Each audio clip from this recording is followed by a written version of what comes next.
All right, welcome back to the Psychology of Depression and Anxiety. I'm your host, Dr. Scott Eilers. I am a licensed clinical psychologist and the author of the book For When Everything is Burning. And I have a guest with me. Her name is Alexandra Reynolds. Would you like to introduce yourself, Alexandra? Yeah, hi, my name is Alexandra. A lot of folks call me Alex. I am an OCD sufferer. I've had OCD probably my whole life. I think I started having symptoms at age 4 that I can recall. I am an OCD advocate with the IOCDF, or the International OCD Foundation. They are the largest nonprofit for people with lived experience and professionals. And I also run support groups with NoCD. Some people call it NOCD. And I am also currently a graduate student studying to become an LPC in clinical mental health and a mom. You are a very busy person. I know a little bit about what that's like myself. And you are exactly the kind of person that I love to have as a guest on the podcast, because from you, we're going to get both personal knowledge and professional knowledge. And I think that's so special that you can not only speak to what it is like to live with these symptoms and what it's like to be in treatment for these symptoms, but you can also speak to the professional side of things, because you're a support group facilitator. You're in grad school, so you got that research and that literature side too, and you're combining them into one brain. And so I am super excited to chat with you today and download some of your knowledge. Oh my gosh, yes, I'm so excited to be here. And the cool thing about that kind of having both in one package, I think, is that there are so many more folks like me who are starting to go specifically into the OCD field after having their own lived experience, because it is such a misunderstood and misdiagnosed disorder. And so we become really passionate, I think, somewhere along our journeys. And a lot of us turn to going to that professional side, or at least to advocacy. Mhm. It's so important too, because then for people that you're working with or helping, if you say to that person, hey, this can get better, it's not an empty promise, because they can just look at you and see, oh, this can get better. I mean, that's something a lot of people ask me too. Like, I run intensive outpatient programs, so group therapy is a big part of my career too. And a lot of people ask me, like, why did you get into this? Have you dealt with depression and anxiety personally? And I do not mind telling them yes. And I've had so many people say to me, like, seeing who you are today and knowing that you, like, more or less have been me in the past was actually more helpful to me than anything you actually, like, some certain therapy skill you taught me. Because what a lot of people, I think, are missing, especially early on in treatment or early on in their therapy journey, is like hope. It is proof or like belief that this thing can actually be treated or get better. And anyone can tell them it can. Of course, people will. People will say, "Oh, it can get better. You're going to be all right." But if you can prove it to a person, if you can be like, "Well, here I am. I've been where you are, and I am now here, and you can do some of the things that I've done to get here," it's a valuable thing. It's a special thing. I think it basically makes you a superhero, in my opinion. Oh my gosh, don't say that. I would love to be a superhero, but unfortunately, I am human. But thank you. I think you're a superhero. I And appreciate that.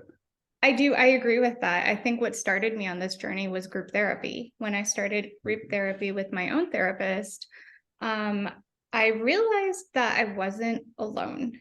And I didn't understand how much feeling really alone and isolated with depression and OCD had made me, until suddenly I was surrounded by folks just like me. And some of the shame and the stigma that I was carrying, that I didn't know I was carrying, started to lift.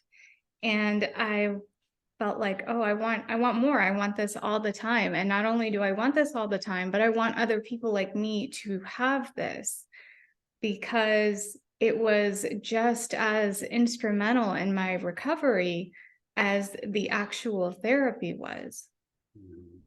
Yeah, getting that validation, that understanding, that acknowledgement, and maybe most importantly, just like realizing that you are not alone is one of my favorite things about group. That's why I'm so passionate about group too, because I love to see that moment when people look around the room and they're like, oh, this is not just me. And like, maybe you knew it logically, but again, I'm a big proof guy, right? To see proof of that right in front of your face, undeniable proof, other people think and feel and experience some of the same things that I do. It's different. It lands differently for people. So before we start talking about treatment and like what helps people with OCD, I think it would be good to talk a little bit about what it is and it isn't, it being OCD, because I'm obviously, I don't have to tell you this, but a lot of people think they know what OCD is. And what many people describe as OCD is actually just a mix of other anxiety disorders and sometimes just like personality traits. So maybe let's start with what it isn't, because there are so many misconceptions. So many people describe anybody who has perfectionistic tendencies or any kind of behavioral rigidity, or even just like is a really high achiever. You know, these are all things that get labeled as OCD. What are some of the things you see commonly like described as OCD or as OCD symptoms that really are not that inherently? Yeah, I laugh because it's so much, and it can really feel as a sufferer overwhelming to see all these things out there. And I think, unfortunately, that's just the way it's been in our society for a long time. I remember someone gifting me as a joke after I was first diagnosed this OCD action figure, and it had like a bunch of cats and like it was just a really weird stereotype, and I wasn't sure what it was supposed to be or where it was coming from. And I was like, this isn't OCD. This has nothing to do with OCD. So I think a lot of folks, when they think about OCD or hear someone say, oh, that's so OCD, or I'm so OCD, they think of that stereotypical type A person. So it's going to be someone who's a really high achiever, like you mentioned. It's going to be someone who has all their pens and pencils color coded, and everything is in binders a la Leslie Knope. And you know, they keep their house really, really clean, like you could eat off of the floor practically. Maybe it's someone who is what they would call a germaphobe and washes their hands a lot. I've also seen people talk about intrusive thoughts. And when they talk about intrusive thoughts, you know, intrusive thoughts are a huge feature of OCD. And a lot of people online, especially on TikTok, will say something like, oh, I let my intrusive thoughts win. And they're talking about something they wanted to do, right? Maybe they wanted to go to Taco Bell and get like a big unhealthy meal, and they did it, so they let their intrusive thoughts win. And that's not what an intrusive thought is, right? Not an OCD. An OCD or intrusive thoughts are what we call ego dystonic, or going against our values. They're things we don't want to happen. And they're things that bring us a lot of distress and a lot of shame and a lot of guilt. So I think people really fixate on sort of these external things that maybe they feel like they can see about OCD. And what they do is extrapolate them into this stereotype that actually looks nothing like OCD, because most of the experience of OCD for us is internal. It's the thoughts and the distress they cause. And the rituals are simply a way to try to temporarily relieve that distress. And a lot of the time, the rituals, if you look at what the obsession is, they don't really make sense. They don't necessarily correlate. Super important definitions there. And you already said it. I just want to like highlight and repeat to make sure everyone gets this, because even my very mental health savvy therapy clients sometimes mix these things up. So an intrusive thought is something that is like repetitive, right? And is something you objectively do not want to happen, or do not want to do, or do not want to experience. If you have a singular thought that pops into your head, and it's something you want to do, but for some reason think maybe I shouldn't, you know, maybe that's a bad idea, but like I really want to, like you said, I want to eat this food right now, but I shouldn't, or I really want to like yell at this person right now, but I know I'll get in trouble. That's not an OCD intrusive thought. That's an impulse. Those are different types of things. So two really important things in that. One is simply the definition, but the other is that intrusive thoughts, even if they are incredibly repetitive, do not represent desires or wishes. And in fact, in most cases, they are things we explicitly hope will not happen. I have so many therapy clients express so much distress about this because they say, I keep thinking about this thing. Does that mean I want it to happen? Does that mean I hope this thing will happen? And what I usually ask them is like, well, how do you feel when this thought comes up? And they'll often say, like, I feel terrified or angry or incredibly sad when I think about this thing. And I'll usually say to them then, well, that means you don't want it to happen.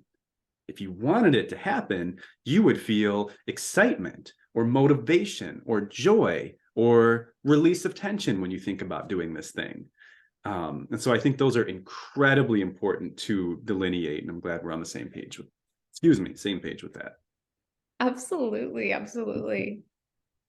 So another post that I saw from you a little bit ago that really caught my eye, and it looks like it caught a lot of people's eye based on the response you got to it. You had a post called "What My OCD Has Taken From Me," and sort of a bullet point list of, you know, what's been negatively impacted in your life by symptoms of OCD. Would you be willing to talk a little bit more about that? Because it seemed like that was some content that really resonated with like thousands of people. You know, what is it actually Yeah. like to live with OCD and not the non-OCD traits that we talked about before, but actual clinical OCD? What is, I know it's a huge question, but what is it like? Yeah, it is a huge question. I think what makes it a huge question is that, to me, OCD is a disorder that it doesn't affect just one area of your life.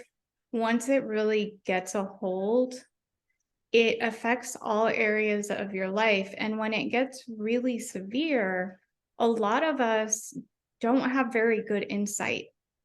So we don't understand that what we're experiencing is actually a mental illness until maybe it gets very, very severe and debilitating. And we maybe don't understand that our, rituals, our compulsions aren't helping us. We think that they're keeping us safe or that they're logical behaviors. And I know for myself, that was the case. I grew up in a, traditional Latinx Hispanic household, and mental health was not talked about. It was very taboo. It was actually actively discouraged. And I did not have the knowledge or the language to express what was going on with me, even though I knew that something was wrong. So growing up, I felt like all of my intrusive thoughts and my compulsions and the struggles that they caused were actually a really big moral failing. And that feeds right back into the OCD. So when OCD takes a hold in your life, it essentially latches onto anything that you care about, anything that you love, anything that is of value to you, and it turns it into, no exaggeration, your worst nightmare. It turns it into your worst nightmare. So I cared about school. It made it almost impossible for me to complete my school assignments. I had to read and reread things over and over again. I copied my notes over and over again at home. I failed classes in high school because of this. And I was punished for it because no one understood that what I was going through was a mental health or mental illness struggle. So on top of the shame and frustration that comes from not being able to do things that people normally do, you are shamed by everyone around you because no one can see what's going on in your head and understand that it's OCD. And it will do this thing where it latches onto whatever you love the most over and over again until you essentially have nothing good left in your life. It took jobs. I couldn't hold down jobs because I would start caring about them and OCD would take that. It would make me late. It would make me, a poor performer, or I couldn't learn the job fast enough. It made me check my stuff at work over and over. It took school. It took friendships, because I would start having obsessions around my friends, and then I would either avoid them or I would go constantly to them for reassurance. So it took everything, romantic relationships. I mean, there came a point where I literally was in an apartment scraping by myself with almost no one around me, because OCD had taken it all. And once it does that, it kind of takes your identity, because anything that you feel like you may love or you may enjoy, you start doubting it. And, that's why we call it the doubting disorder, right? You doubt everything, and you even start doubting who you are. And what comes hand in hand with that at the end is depression. I'm sure it gets to the point where anything good that enters your life, whether that's a person, a pursuit, a hobby, you just mentally probably just start the countdown. Like, how long is it going to be before this gets wrapped up in my OCD and is no longer something that I enjoy or can benefit from anymore? Yes, absolutely. It's, I didn't know it was OCD, but I would start the countdown. I'd be like, well, how long till I mess this one up, Yeah. So yeah, I mean, I think it really comes in almost like a fog, or sometimes I call it an octopus with infinite tentacles, and every single tentacle gets into every single aspect of your life. The more scary and intimate, the better. And it turns everything that you love into everything that terrifies you, scares you, disgusts you the most. And it shrinks your world very tiny until you're not doing anything but having intrusive thoughts and doing compulsions all day long. And I know for me, that looked like being agoraphobic, not leaving my house, and basically doing rituals in my house all day. I know it can be very similar to like depression or other mood disorders in that regard too, where having something good in your life almost becomes a liability because it's something that can get messed up or it's something that you can lose. And I know that a lot of my therapy clients with depression express some of these same ideas that like, I almost don't want to have good things in my life because I know that they don't always do anything good for me. Like I can have good things and still feel awful. And sometimes having good things makes me feel worse because then it gives me no excuse. Like I have a good life, but I still feel terrible. This doesn't make sense. Like, how dare I? What's wrong with me? And do you ever wonder, this probably isn't the kind of thing that could ever be proven. So I'm just going to make up a theory on the spot and you can tell me what you think of it. Do you think sometimes it's just operant conditioning, like Pavlov's dogs? Like I have this intrusive thought.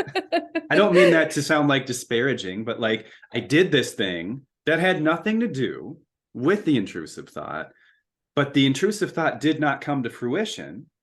Therefore, my brain links these two things and says, maybe if I keep doing that thing, that will keep this outcome at bay. Do you think sometimes it's that simple? It could be. I think it's so poorly understood why we do these things and why we get stuck on these thoughts. There's a lot of actual research going on right now, which is super exciting, on why folks with OCD, think and behave the way they do. And I can't remember the exact areas of the brain, but there is a lot of strong evidence showing that we essentially get stuck in what they call this loop of wrongness. There is a part of our brain that will get stuck on these intrusive thoughts. And the thoughts become so numerous and so repetitive and so disturbing that we essentially feel this uncontrollable urge to carry out these compulsions. And I think the compulsions a lot of times are kind of happenstance. Sometimes they make sense, right? Like for myself, I may get stuck on a thought that I am going to, I went out with a friend and I'm going to bring a really yucky illness home and, kill my whole family. Because of course I'm going to, OCD likes to take it to that catastrophic end. So maybe in that sense, I'm going to take off all my clothes and I'm going to, shower and scrub myself for an hour. That can make sense to people, right? But other times I think more what happens is because a lot of this is going on internally, We're doing what we call mental compulsions. And a lot of times those mental compulsions don't make a lot of sense. I may be, stuck on a thought about, I don't know, wanting to, have sex with my son because I'm changing his diaper.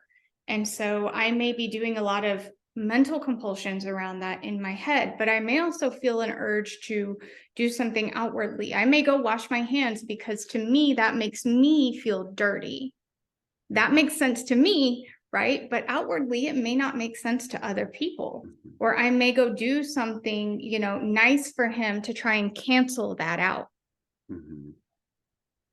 Yeah, like you owe him something because of a thought, because of an intrusive thought. Yeah, yeah. That, I think, that description, I think, is a really perfect lead in to start talking about some treatment options too. And I know that you are a huge advocate, as am I. I know we're very aligned on this, of exposure and response prevention, or ERP. I don't directly work with a large number of people who have OCD as a primary diagnosis, but I do work with a lot of people with various types of anxiety. I also work with a lot of people who have trauma, post-traumatic stress disorder, and exposure therapy is often a huge part of their treatment plans as well.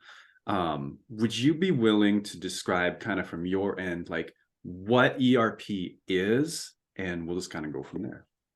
Yeah. I love ERP. So ERP is the therapy that saved my life. I credit it with that. I think that ERP opened up it opened up my mental space enough to really work on a lot of things, including post-traumatic stress disorder and depression.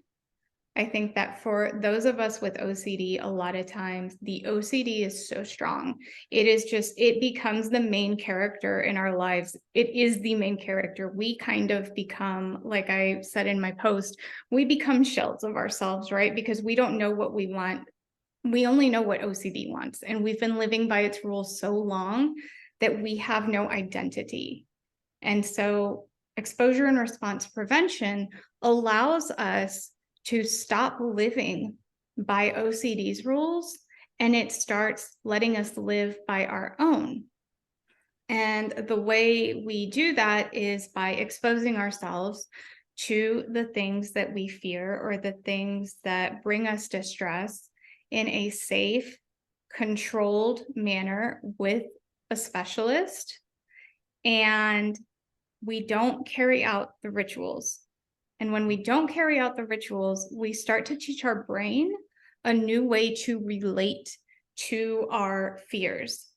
Some people will say that habituation happens. So habituation is when your anxiety goes up during an exposure, and then after a period of time, it starts to come down, and over time, you start to feel less anxious.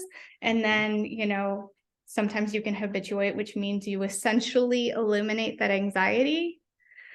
But we're also finding that that doesn't always have to be the case, and that sometimes for people with severe OCD, that can be unrealistic.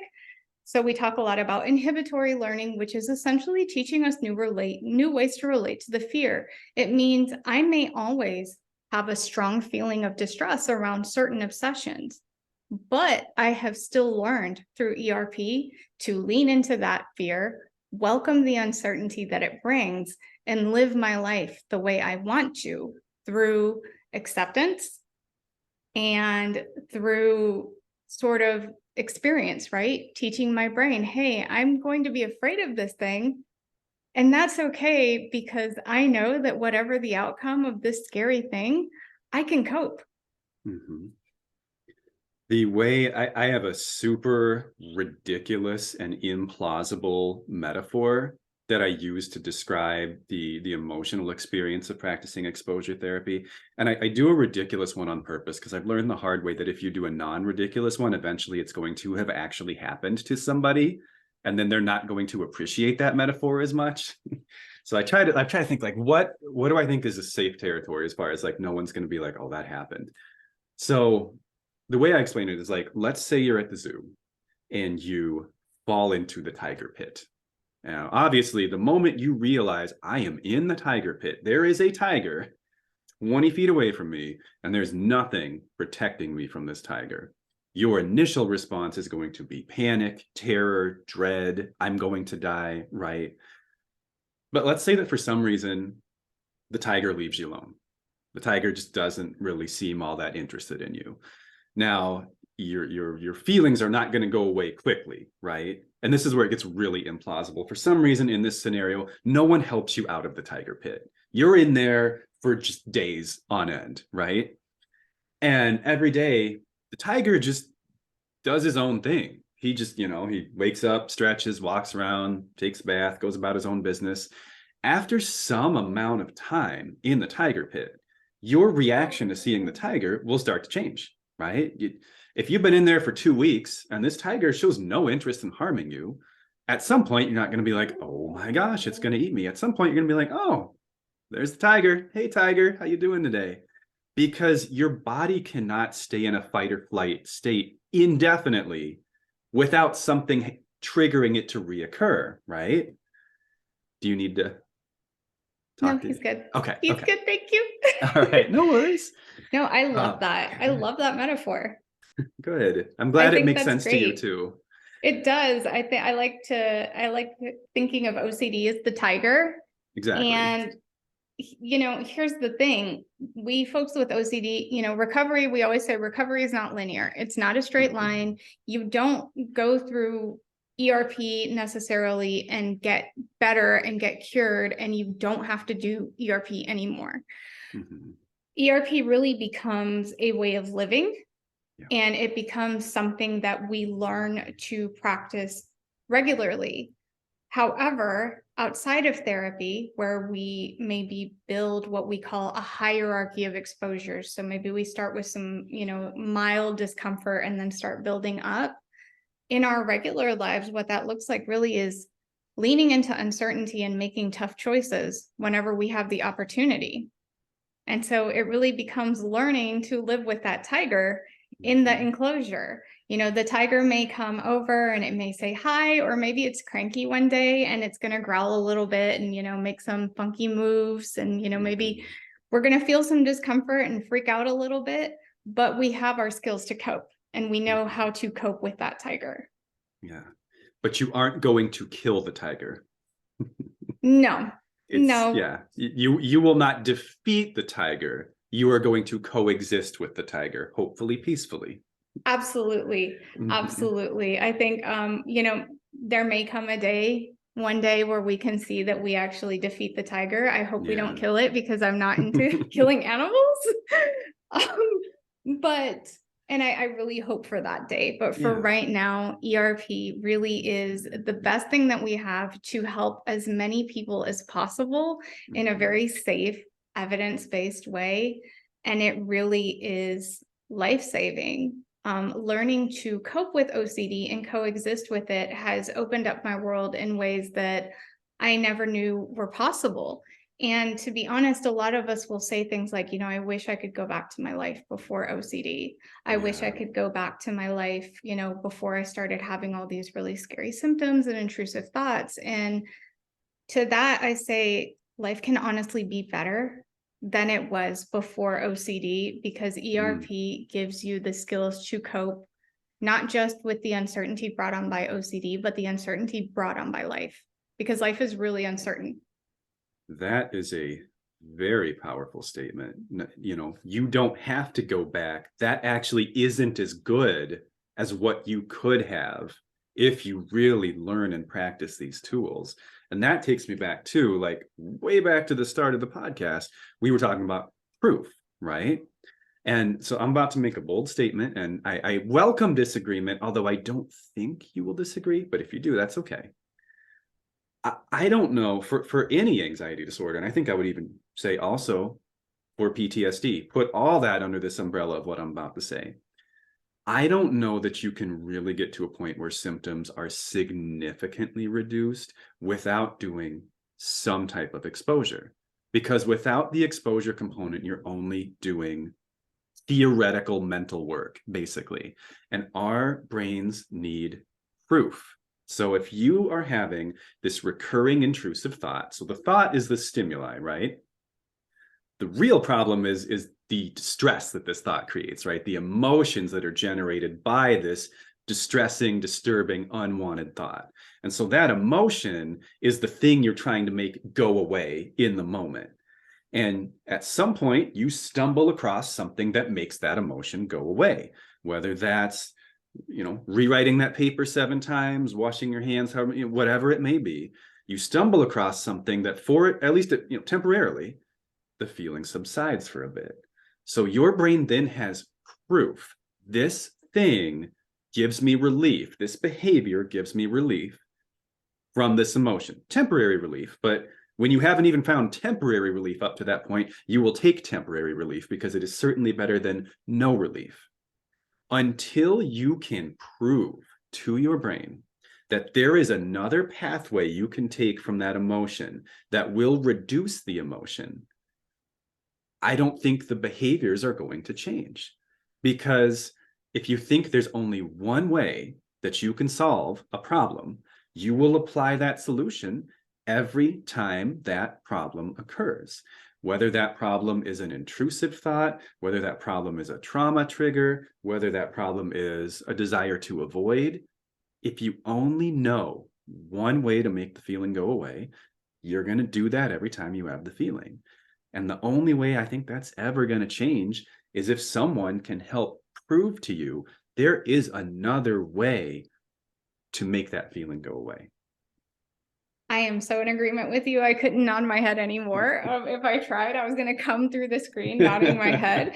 And it's funny because I was having this conversation with my psychiatrist, of all people, about how really when it comes down to CBT, cognitive behavioral therapy, or really any kind of therapy, it's necessary to have, in my opinion, that exposure component, right?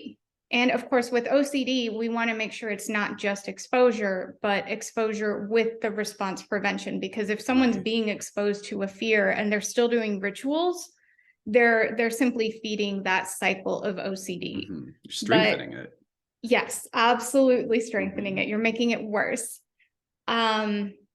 But you have to have that exposure component. And I like to think of it as sort of being a hands-on learner, right? We can learn all these wonderful things and learn all these really practical skills in therapy, but are they going to do us any good if we haven't learned how to apply them outside of therapy? Because when we get out to real life, that is the ultimate exposure. And that's why having a specialist, I think, is so important, because that's the person who is going to teach you in a very safe way, not totally safe because we can't eliminate all risk, but in a safe and controlled manner, collaboratively, they're going to teach you to take those risks and to welcome that uncertainty and to feel empowerment on the other side of it. Because I always say in group, life is a risk. Life is not guaranteed, and we do all of these things to try and keep ourselves safe. But OCD will find any evidence, or as you call it, proof, that life is unsafe and that we can't do things in order to keep us trapped. I mean, honestly, my house could, burn down around me right now. Right. We never know. But with exposure, as well as the cognitive techniques, and even the metacognitive techniques, we learn that it is okay to accept risk. Yeah, so just to make it crystal clear for any listeners, ERP is not something that you should do by yourself. Right. You should be guided through this by a professional. I know that it's really trendy on social media to give people a lot of here's what you can do instead of therapy. Now, it is something that you may do by yourself, like between therapy sessions, but setting up and executing the entire protocol by yourself with no guidance from a professional is not recommended, right? No, it's not recommended. So I want to acknowledge the fact that for a lot of folks, therapy is still a privilege, right? Not all of us can access therapy. And that may be why someone is listening to this podcast or watching it. And for those folks, I would like to say that there are different avenues. You can contact the IOCDF to see if you can find support groups. They have a support group listing, and you can learn a lot of things through support group. It still doesn't replace therapy, but it can be helpful. I'll shout out my friends, Kimberly Quinlan and Nathan Peterson. They both have self-directed online ERP courses, and they do, help you through the process of ERP in a safe way that's designed by a clinician. And also Jenna Overbaugh, who is another friend of mine who's a clinician. She also has a lot of wonderful workshops that you can access online through her Instagram page that will teach you a lot of the nuts and bolts of ERP. There's options out there, but please do not try this at home in a vacuum completely by yourself, because there is so much nuance, I think, to learning how to welcome uncertainty and really have an acceptance of it and have an acceptance of the disorder. And it's just, it's so hard to do it. No, you're fine. It's so hard to do it without someone there to guide you. Yeah. Something you said just a few minutes ago that I want to like reiterate and actually maybe even like go one step further with is you were talking about how just, having head knowledge in and of itself is not going to be enough, right? And that's something I tell people all the time, because I run multiple intensive outpatient programs. They're 8 hours a week of therapy. So and half of it is psychoeducation. And then even in the group psychotherapy, the process group component, there's still a lot of information and a lot of interventions and a lot of teachings woven into that. So people who are doing my groups, and I'm sure your groups too, get a lot of really high quality information and knowledge in a relatively short period of time. And that is great. But what I always want to make sure people know is that in and of itself, possessing that knowledge, it won't actually do anything. If it is just knowledge in your head, what it actually is trivia. You could crush depression and anxiety trivia night at your local establishment. But is it going to change your life if that is where it stays? No, it will not. You have to apply it if you want to see the outcomes of this. So as you've probably gathered by now, metaphors are kind of my zone, right? This is my metaphor for all therapy, individual therapy, group therapy, whatever it may be. The client, whoever they may be, in your life, you, the client, are the general of your life. I am your strategist, okay? I can tell you what I think you're going to be up against. I can tell you what I think is going to give you the optimal likelihood of victory. I can tell you what adjustments I think you might want to make depending on what unexpected situations we find ourselves in. But I cannot execute any of my plans. I have no ability to directly change anything. The person responsible for putting all these ideas into practice is the therapy client. And life does not change in the office, in the therapy room. You can get the precursors to change in therapy. You get what you need. You get the seeds, right? But your actual battle isn't in my office or your office or the group therapy room. The battle is out there in the world. And you need to take what you get from these environments, and you need to apply it out there. Otherwise, nothing changes. Absolutely, 100%. And it's funny, what I love, I think, the most about ERP, which is something I hated when I started it. Well, first of all, I hated ERP anyway, because when my therapist told me, you're going to do scary things and we're going to do all these things that you just told me that really make you freaked out, I said, no, bye. And I think that that's a big hurdle for a lot of us, right? But the other thing was, we get homework.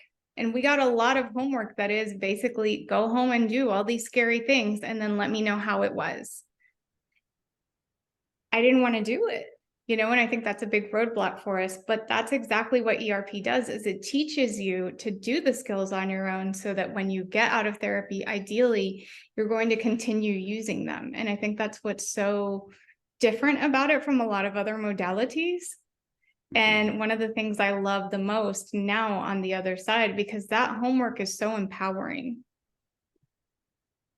It reminds me a lot, that description reminds me a lot of the first time I went to physical therapy. I was having I was having some knee problems. I was having a lot of pain in my knee. So I went to my doctor. He said, we're going to set you up with this physical therapist. I go to physical therapy, and I'm paraphrasing, but basically what she said is, that's okay. Basically what she said is, so you know how your knee hurts? I said, yeah. And like, it hurts when you move it? She said, yeah. Or I said, yeah. And she said, okay, we're going to move it more. I'm like, no, I don't want to do that. I actually went to physical therapy, and I 150% agree. They told me, they said, in order to get this shoulder back into place and, really start to use it again, you have to move it. And I was like, no, that's the opposite of what I want to do. Right. Can you make it not hurt without making it hurt? And with your body and your brain, the answer generally is going to be no. There's not really a way to do that, unfortunately. That's the path.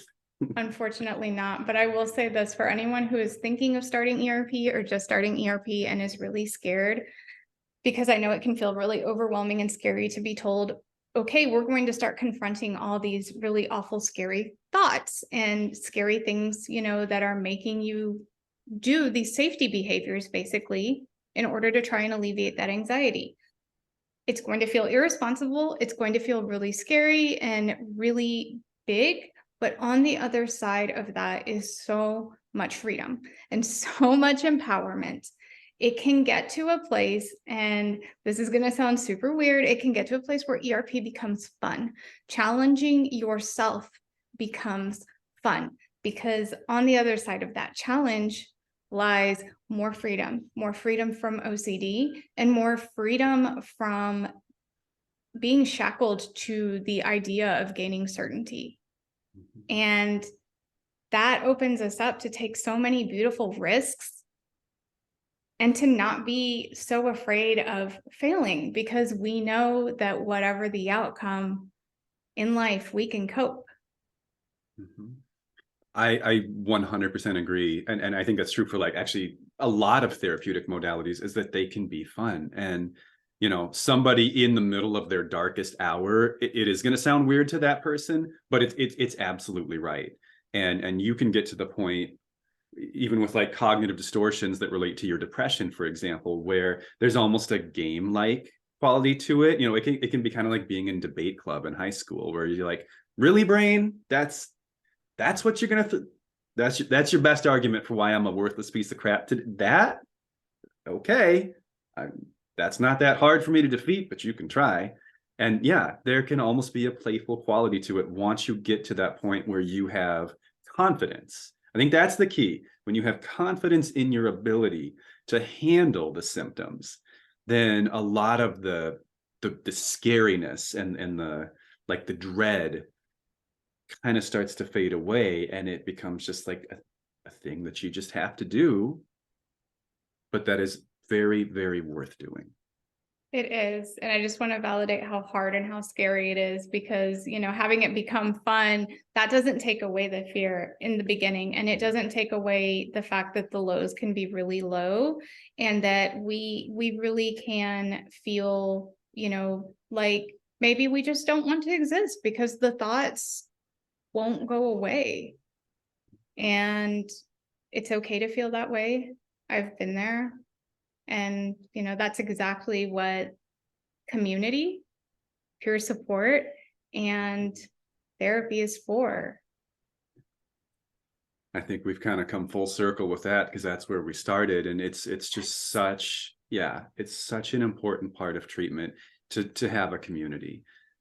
Not just to get help, not just to get ideas, but just to have camaraderie, because no matter what diagnosis or diagnoses you have from a mental health perspective, it's a lonely world out there, or at least it can be a lonely world out there if you don't realize, like, your people exist.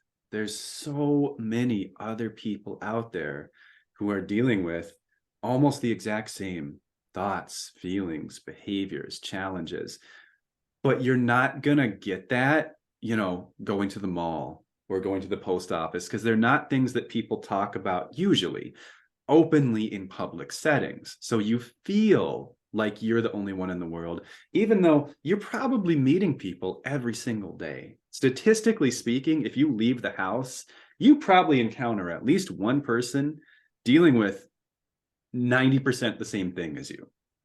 But you don't know it because you're not in a setting where it's talked about. But when you get in that setting and you realize it is not just me, I am not alone in this battle. I'm not the only one out there. Just that revelation, even without any treatment components, just that by itself is so valuable and so powerful. And I hope that no one neglects the importance of that.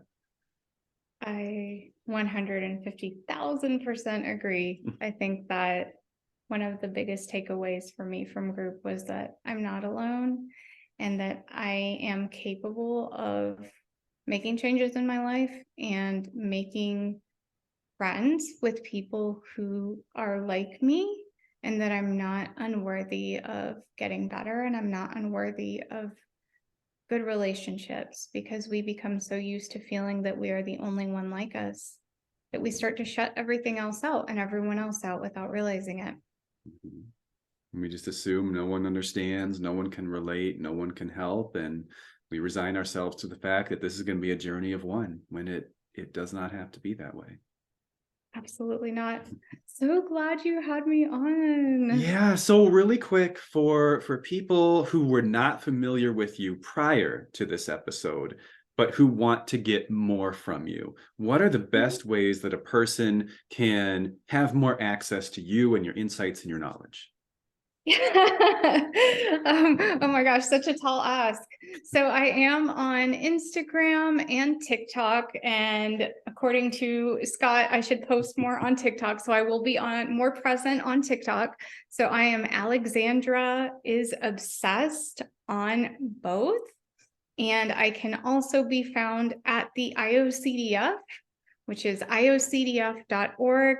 I do a lot of live streams there, as well as blogs that I've written about OCD, depression, and actually trauma, and how to do ERP when you have trauma. And let's see, where else can you find me? And you can find me at No CD. So it's at, I think it's treatmyocd.com. You can find me there. I run support groups. They are for members of No CD only. But if you think you may have OCD or are looking for resources, they have a rich library of resources and blog articles. And you can also get treatment if that's something you need. So it's a great place to go. And I will just shout out that I follow Alex on Instagram, and I have learned a lot from her about OCD that even I did not learn in my doctoral program or my master's program or my internships. So lot of really, really good information on there. That is so sweet. I've learned so much from you too, and I've enjoyed our friendship. Yeah, thank you for saying that. And thank you so much for joining me today. I know we both got probably some family matters to attend to, so I'll let you get going, but we will talk soon, all right? Thank you, Scott. Thanks. Take care.